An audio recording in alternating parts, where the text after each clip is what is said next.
वर्षाताईच्या डोळ्यात पाणी येत असल, वर्षाताई म्हणत असल, आता दारात जर आले तर वाट्यावर बसलेला बाप माझा नाही दिसणार कडे. आता आले डोळ्यात पाणी तर ऐकून चार गड्या, बाप आहे ना गड्या तुमचा. जोपर्यंत तुमचा बाप आहे ना तोपर्यंत तुम्हाला किंमत आहे गड्या, नाहीतर आहे तुम्हाला किंमत काही.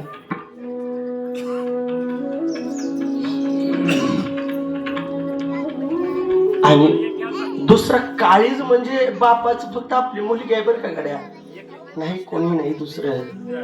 म्हणून आज आमचे माणिक दादा जरी जात असलेल्या देवाला धर्म मंडपामध्ये माणिक बाबा बघत असतील माझी मुलगी कुठं आहे, मुलीच्या चेहऱ्यावर एकदा तरी देवा हात फिरवू दे, 5 मिनिटं करता दे रे मुलीला माझ्या जवळ, माझ्या समोर येऊ दे रे मुलीला, मी तिच्या समोर जाऊ दे रे, कसं आहे म्हणून एकदा तरी विचारू दे देवा.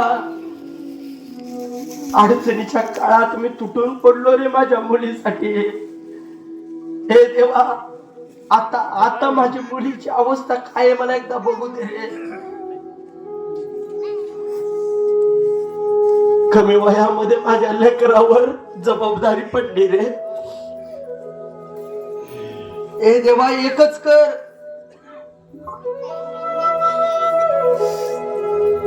माझ्या विकास दादाला तेवढं सांभाळ कर रे देवा.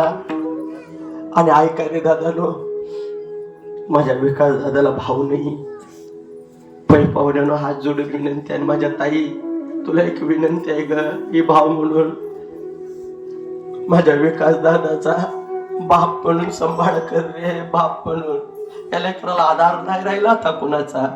जोपर्यंत बाप होता ना तोपर्यंत लेकरू फिरत होत, ताट पाण्यानं जगत होत. आता लेकराला आधार नाही रे आईशिवाय, आता कुणाचा आधार मागायचा रे. जे ज्ञानोबारायांच्या जीवनामध्ये घडलं, मुक्ताईच्या जीवनामध्ये जे घडलं ना आज माझ्या या विकास दादाच्या जीवनामध्ये घडतंय रे गड्या. सांभाळ करा रे दादाचा, या सांभाळ करा बस, बाकी काही मागत नाही. पण बाप गेला खच्चीकरण झालं लेकराच्या. मायेनं हात फिरवत जा, एकदा का होईना ताई माझ्या विकास दादाला विचारत जा, बरं आहेस का बाळा. आता बापाचा आधार तुझ्याशिवाय कोणी देणार नाही का माझी ताई. विकास दादा ज्या दिवशी आपली बहीण घरी येईल ना तिला आसरा देऊ नको रे दादा, नको देऊ.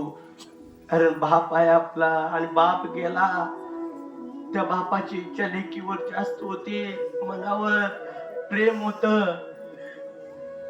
आता सगळं चांगलं झालं आणि हे चांगलं बघायला बापच राहिला नाही गड्या. म्हणून हात सोडून विनंती आहे, ज्यांच्या जीवनामध्ये बाप आहे ना, ज्यांच्या जीवनामध्ये बाप आहे ना गड्या, त्यांनी बापाचा आदर करायला शिका. या जीवनात कोणी कुणाचं नाही गड्या, कोणी कुणाचं नाही. झालेली सेवा तुमच्या सगळ्यांच्या